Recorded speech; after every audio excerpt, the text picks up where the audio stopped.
All right, I've got a couple big announcements for you guys. Number one, PFF's player prop tool is now available on the web for all PFF Plus subscribers. And number two, PFF Plus is 40% off right now. If you use the promo code Black Friday, you get all of the same data, grades, and analytics that all 32 NFL teams use, all 136 FBS teams use. As well, you get access to our 2026 NFL mock draft simulator, that world-class player prop tool that can help you nail all of your bets, and of course, the best fantasy football tools on the planet as well. Again, 40% off PFF Plus right now when you use the promo code Black Friday.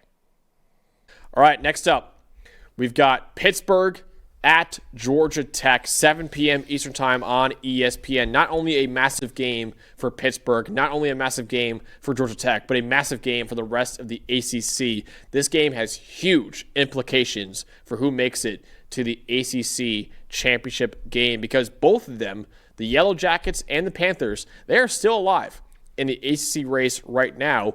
The Yellow Jackets, if they win this game, considering all they got is next week against Georgia, out of conference game. If Georgia Tech wins this game, they clinch a trip to the ACC title game, and Pittsburgh is eliminated entirely from the ACC contention. So if Pittsburgh loses, they are out.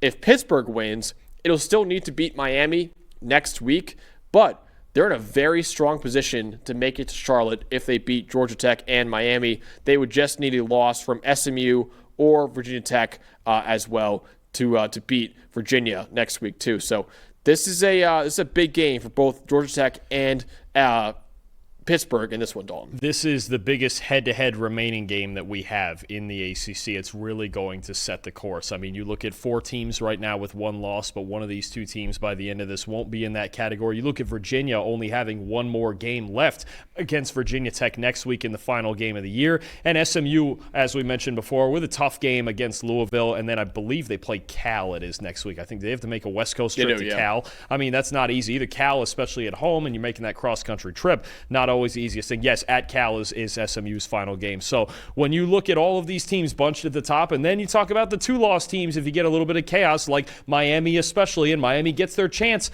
against Pitt, you do wonder if Miami is actually rooting for Pitt to win this game to get Georgia Tech out of the way, and then they can get their head-to-head with Pitt next week. So we got a lot of weird scenarios happening here. But I think at the end of the day, this game, the head-to-head matchup and the ramifications, especially for Georgia Tech, they don't get another opportunity to make this up. This is a huge opportunity for them at home to get a big win. Miami's absolutely rooting for Pittsburgh to win this game, because I believe if Georgia Tech wins this game, Miami's out no matter what. So they need Pittsburgh to beat Georgia Tech in order to stay alive. Because they have the SMU loss head-to-head, but I don't know how the other tiebreakers right now work with Miami and Virginia and whatever. Because they would also need Virginia to lose to Virginia Tech, which you never know, rivalries. Yeah, but, I mean, I read it's getting weird. I read 12 articles breaking down the ACC title race, and I still am confused about it, but every single one I read said Miami needs Pitt to beat Georgia Tech. That sounds about right, probably. Yeah. I mean, because then you look at, if SMU finish, either way, if any of these teams, if 2 of them finish with 1 loss anyway, it's not going to matter for Miami. So, there's a lot of different scenarios here, but at the end of the day, this game is going to be the first domino setting the course for the rest of that. So you have that Pitt offense with a quarterback in Mason Hines, who's had a lot of great moments this year, Dalton, but also some not so great moments this year too. It's a little bit of a roller coaster for Pitt. What should we know for him against Georgia Tech's defense? He's a roller coaster. He's a roller coaster under pressure for sure, Max. When he's in a clean pocket and he's got time and he can play a little bit of that playground football that he likes to, then you talk about a pretty solid quarterback. But under pressure, he's got a 32 PFF grade so far. Now, true freshman, young kid, out there slinging it. I get it. Go out there and play football. Let it rip. There's been times when Pitt has been hurt by turnovers this year, and you look at Heinschel, 12 big-time throws, but also 14 turnover-worthy plays. That sounds a lot like the predecessor there, Eli Holstein, right? So either way, Pitt's got a gunslinging quarterback playing. The problem for Georgia Tech, to me, when I watch their defense, they just don't affect quarterbacks enough. 113th in the country in pass rush grade. 50th in pressure rate is a little bit better. better. 105th in sacks is not great. I think the games where they have given quarterbacks too much time to operate, think about the NC State game. Think about even the Wake Forest game that they barely won. Robbie Ashford was slinging the ball well. Last week, Dylan Lonergan for Boston College, way too much time in the pocket. He was making throws all day on him too. So I think Georgia Tech has to find a way, and they blitz at a below average rate too, but they have to find a way to disrupt Mason Heinschel in the pocket. Jordan Vandenberg and that defensive line, I should say, they need to find pressure in obvious passing situations because Heinschel, he's a playmaker. He is a roller coaster, but on the plus side of that, he can make some big-time throws too. Last week, Notre Dame got a ton of pressure. They dialed up the blitzes. They mixed up man and zone. They went simulated pressure. They did everything you could to affect a true freshman quarterback. I have to wonder if Georgia Tech can open up the defensive playbook because if they just send 4, I'm a little worried about their ability to get to Mason Heinschel and affect this Pitt offensive line, which is a relatively average unit. Yeah, exactly. And I want to say right now for Mason Heinschel, he has been overall pretty solid for Pitt, especially for a true freshman quarterback too. Just there is stuff to clean up for him. He's still a little bit of a gunslinger, which is to be expected with a quarterback who's a true freshman with the kind of arm caliber that he's got as well. I have Georgia Tech's offense. I'm looking at their run game against Pittsburgh's run defense. So Haynes King has been one of the best passers in college football this year. 82% adjusted completion rate is third among all quarterbacks in the nation.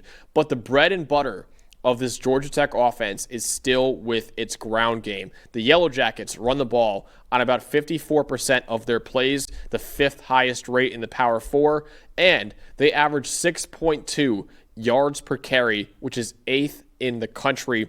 Haynes King factors a lot into that ground game. He leads the team in rushing yards, and he's second among Power 4 quarterbacks with 854 rushing yards this year. They also have a really good duo at running back, and Malachi Hosley and Jamal Haynes that gives opposing defenses plenty of fits. But Pittsburgh has been one of the best defenses in college football this year at stopping the run. Their 93.4 run defense grade is 5th in the country. 3.6 yards per carry allowed is 6th in the country. They're really good at not allowing yards before contact right now, only allowing 0.7 yards before contact per carry, which is second in the nation. That's thanks in large part to their elite linebacker duo that they have in Braylon Lovelace, Kyle Lewis, and Rasheem Biles. Really linebacker trio, I should say, one of the best in college football.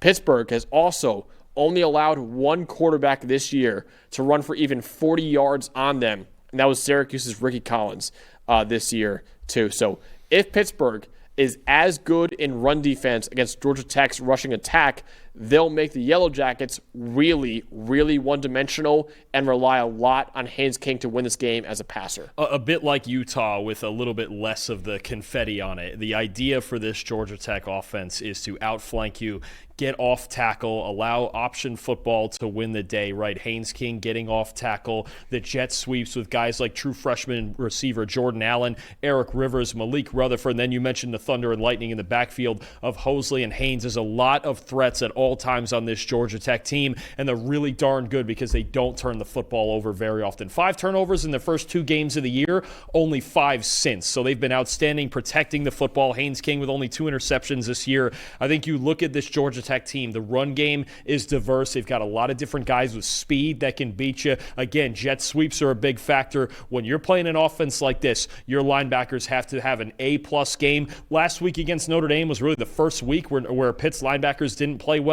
I would expect a bounce back here. If Pitt is going to win this, they're going to need that crew that you mentioned on the second level to bounce back because they're the key to the defense for me. Yeah, in a huge game, Dalton, for the ACC title race, who will win between Georgia Tech and Pitt? This was a weird one. I think this might have been the hardest game to pick, honestly, because you've just got so many factors with Georgia Tech and kind of a very inconsistent, at the least to say, defense, and Pitt not knowing what you're getting on offense out of Mason Heinschel, and then the factor that they need to play better in run defense than they did last week. Now, throughout the entire season, they've been great in run defense. Last week, it's Jeremiah Love. What are you going to do with Jeremiah Love, right? I mean, it is what it is in that Notre Dame team, but I'm just going to go with the home team here. I'm going to take Georgia Tech. I think we might get a shootout here, Max. Yeah. I've got it 38-35. I think you could really see Haynes King and Heinschel going back and forth with this, but at the end of the day, Georgia Tech, and their ability to not turn the football over. Their ball security is a lot better than Pitt's. I have to wonder if in this moment for the Pitt Panthers that turnovers are really the thing that hurts him here. Again, Heinschel with 14 turnover-worthy plays in the short time he's played this year. That's exactly why I'm picking Georgia Tech as well. I have a 31-30. I can see this game going out of the wire. The difference for me is Haynes King has played a consistently clean brand of football this year. Mason Heinschel has been a little bit more of a gunslinger. So I have Georgia Tech winning by 1 point in this one. They survive this game, and Georgia Tech would punch their ticket to the ACC title game with a win over Pitt as well. And sets up a pretty interesting game next week, Dalton, against Georgia. Maybe even if Georgia Tech loses the ACC title game, if they beat Georgia, maybe they get in at 11-2. Well, and what would that do to Georgia all of a sudden? You go, I don't know about all of it, but I think, the one thing that needs to be said again for Georgia Tech in a game like this, and even next week against Georgia, the ACC title game possibly, nobody carries their team like Haynes King. Yep. When push comes to shove, he might be limping, he might be battered and bruised and bleeding, but you know what? You get deeper into these games, and it just seems like he gets better as the game goes on. So that's going to be, I think, a big factor as well. I don't think we can overstate how important this game is. And Haynes King seems to always show up in those moments. And I think he'll need to carry this team in this one. I think with Pitt's run defense being so good this year, Haynes King's going to have to carry this team as a runner and as a passer in this one. I think he will do that and beat Pitt overall. The type of game that could get him to New York? Potentially. All the talk about these Heisman moments? Is that yeah. a thing? Maybe Haynes King's in that mix at least to show up and be in that top four, maybe. I think it could be. I think it's still a wide open race right now for who will make it at least to New York for the Heisman ceremony. Haynes King is absolutely in that race right there.